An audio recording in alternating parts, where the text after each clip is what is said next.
वंदे मातरम। शिक्षक साथियों और शिक्षा जगत से जुड़े अन्य कर्मचारी साथियों, राजस्थान स्कूल शिक्षा परिषद की तरफ से निपुण मेला के दिशा निर्देश जारी किए गए हैं। सत्र 2024-25 में निपुण मेला किस तरीके से आयोजित होगा, क्या कौन सी गतिविधियाँ होगी, किस तरीके से पारितोषिक वगैरह जो भी है उसका वितरण होगा, और इसके अलावा कितना बजट है, किन किन जो मद है उस पर खर्च करना है, पूरी जानकारी मैं इसमें दूंगा। तो पूरी वीडियो है, एक बार आप जरूर देखें। राष्ट्रीय शिक्षा नीति 2020 की अनुशंसा के अनुसार बुनियादी साक्षरता और संख्या ज्ञान यानी FLN है उसको प्राप्त करना सर्वोच्च प्राथमिकता दी, और इसी के अनुसार वार्षिक कार्य योजना में 2024-25 में नवाचारी गतिविधि के रूप में प्रत्येक PO या ECO के विद्यालय में निपुण मेले का आयोजन किया जाना है। यानी प्रत्येक PO स्तर पर इस मेले का आयोजन किया जाएगा, जिसमें बच्चों के संपूर्ण विकास, जिसमें मानसिक विकास, शारीरिक, बौद्धिक, भाषाई ज्ञान और सामाजिक विकास के लिए महत्वपूर्ण पहल होगा। और जिसमें क्या क्या काम होंगे, तो निपुण मेले में टॉय मेकिंग यानी बच्चों के खिलौने बनाना, आर्ट खिलौने बनाना, मॉडल बनाना, story making, story telling, group work, role play आदि विभिन्न प्रकार की जो गतिविधियाँ हैं, खेल गतिविधियाँ उसमें शामिल की जानी है। और उक्त गतिविधियों के माध्यम से विद्यार्थियों को बहुमुखी विकास के अवसर प्राप्त होते हैं। और इसके लिए निपुण मेले के माध्यम से विद्यालय, समुदाय, शिक्षक, अभिभावक और बच्चों को एक साथ जोड़ने और एक दूसरे को समझने में भी अवसर मिलते हैं। अब इसका जो उद्देश्य है, मैंने वही उद्देश्य जो अभी बताया वो उद्देश्य है कि समुदाय के प्रति समझ विकसित करना, इसके अलावा जागरूकता पैदा करना समुदाय में, विद्यार्थियों में भयमुक्त वातावरण पैदा करना, और शिक्षक और विद्यार्थियों के मध्य गतिविधियों को माध्यम से समन्वय को बढ़ाना, और इस तरीके से सर्वांगीण विकास करना बच्चों का एक तरह से। अब इसके लिए संभावित तारीख क्या होगी, तो निपुण मेला है वो नवाचारी गतिविधि के रूप में आयोजित किया जाना है। और निपुण मेले का आयोजन प्रत्येक PO या ECO विद्यालय स्तर पर माह नवंबर 2024 में आयोजित किया जाना है। हालांकि ये अभी काफ़ी देर होगा, यानी अगले सत्र में नवंबर में शुरू होगा, लेकिन इसके लिए जो गाइडलाइन है वो जारी की गई, और ये गाइडलाइन आपके पूरे सत्र में काम आएगी। और इसकी आयोजन तिथि है वो अलग से घोषित की जाएगी। अब इसमें कौन कौन सी गतिविधियाँ होगी, तो जैसे FLN आधारित जो थीम के अनुसार है, विद्यार्थियों, मेंटरों और शिक्षकों के समन्वय के लिए न्यूनतम 5 प्रकार की गतिविधियों की स्टॉल लगाई जाएगी। अब इसमें कौन कौन सी गतिविधियाँ होगी, तो जैसे पहली है शारीरिक विकास से संबंधित गतिविधियाँ, जिसमें निशाना लगाना यानी छोटी छोटी जो प्रतियोगिताएं बच्चों की करवाना, ब्लाइंड फोल्ड है, म्यूजिकल चेयर है, इसके अलावा नींबू दौड़ है, लटकन जलेबी, बॉल डालो, सिक्का निकालो आदि इस तरह की जो प्रतियोगिताएं, जो रोचक प्रतियोगिताएं जो बच्चों के लिए उपयोगी है वो आयोजित की जाएगी। इसके अलावा मानसिक और बौद्धिक विकास से संबंधित जो गतिविधियाँ, जिसमें देखो और बताओ, ABL किट है, उसके आधार पर जो पहेलियाँ वगैरह है, खेल है, हल करो, आगे बढ़ो, या वर्ग पहेली है, सुनकर जानो, डिजिटल गेम वगैरह, इनका आयोजन किया जाएगा। इसके अलावा सृजनात्मक जो विकास आधारित गतिविधि है, जिसमें सृजनात्मकता जो है वो विकसित हो जाएगी, जिसमें मिट्टी या क्ले से बच्चों के द्वारा खिलौने वगैरह बनाना, पेंटिंग बनवाना, कोलाज बनाना, स्वतंत्र पेंटिंग वगैरह बनाना। इसके अलावा भाषा से संबंधित जो विकास की गतिविधियाँ होगी, जिसमें कहानी सुनाना, कहानी बनाना, कविता सुनाना, संस्मरण सुनाना वगैरह, ये गतिविधियाँ आयोजित की जाएगी। इसके अलावा सामाजिक विकास आधारित जो गतिविधि है, जिसमें फैमिली ट्री, रिश्ते नाते पट्टी का मिलान करना, अपने अभिभावक और भाई बहन के साथ प्रतियोगिता में भाग लेना वगैरह, ये समस्त 5 प्रकार की जो गतिविधियाँ है वो अलग अलग आयोजित की जाएगी।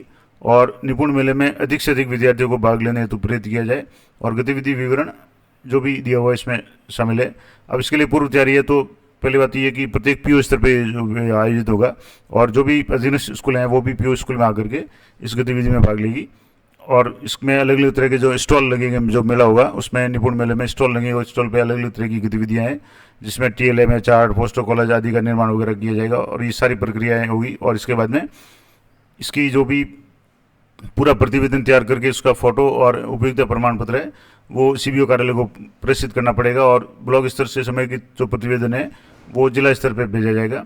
अब इसमें जो वित्तीय मामला है, यानी किस किस के क्या क्या प्रावधान किया गया, वित्तीय प्रावधान कितना है, तो PO स्तर पे 10,000 रुपये का बजट इसमें आवंटित किया गया है, PO या ECO जो स्तर पे, जिसमें शिक्षण अधिगम सामग्री निर्माण हेतु आवश्यक जो सामग्री है, यानी रॉ मटेरियल जैसे रंगीन कागज है, चार्ट है, कलर है, क्ले, पिक्चर चार्ट वगैरह, ये खरीदने के लिए 3,000 रुपये।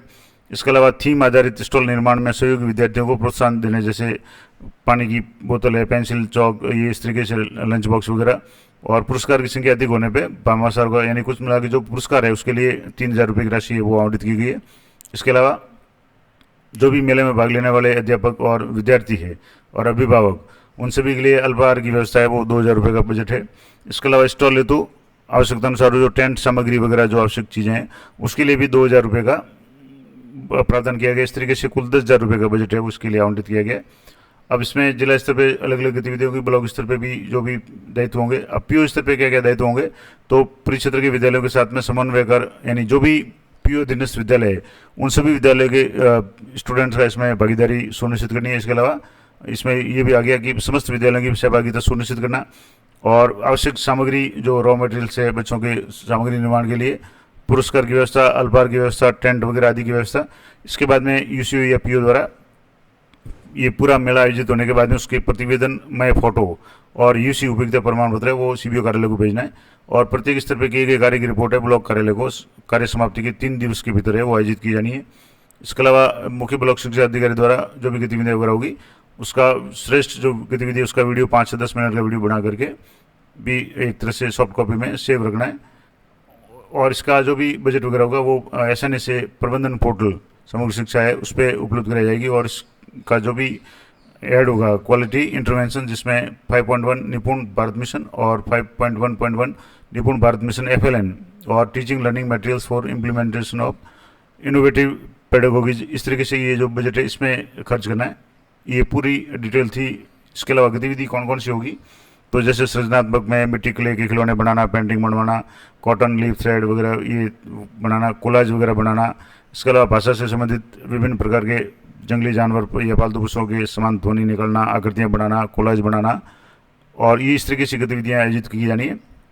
इसका जो उपयोगिता प्रमाण पत्र इस तरह का होगा, जो कार्यालय यानी पीओ या ईसीओ का नाम आ जाएगा, क्रमांक आ जाएंगे, दिनांक आ जाएगी, और इसमें गतिविधि का नाम, वित्तीय क्रमांक जो स्वीकृति होगी, और जो भी राशि सीबीओ कार्यालय द्वारा स्वीकृत की जाएगी, कितनी राशि उपयोग कितनी की, और शेष राशि और शेष अगर रहती है तो उसका कारण, और हस्ताक्षर महसील जो भी पीओ होंगे वो इसको ईसी को है कार्यक्रम आयोजन होने के बाद में तुरंत सीबीओ कार्यालय को प्रेषित करनी है। ये पूरी डिटेल थी निपुण मेले के संबंध में कि निपुण मेले का आयोजन किस तरीके से करना है, कौन कौन सी गतिविधि आयोजित करनी है। बजट है वो 10,000 का बजट पर पीओ होगा, तो उसको किस तरीके से किस किस मद में खर्च करना है, ये पूरी डिटेल है मैंने आपको बता दी। और ये पूरी PDF मैंने टेलीग्राम चैनल पर पहले ही दे दी है, तो वहाँ से आप आराम से देख सकते हैं। इस तरह की अपडेटेड और इम्पोर्टेंट जानकारी के लिए चैनल पर बने रहें। इसके अलावा अगर आप SNS से संबंधित, FNS 3.0 से संबंधित, पे मैनेजर, शाला दर्पण, यानी जो भी लेटेस्ट अपडेट शिक्षा जगत से जुड़ी है उससे संबंधित जानकारी के लिए चैनल पे विजिट जरूर करें। तो मिलते हैं नेक्स्ट वीडियो में, तब तक जय हिंद, जय भारत।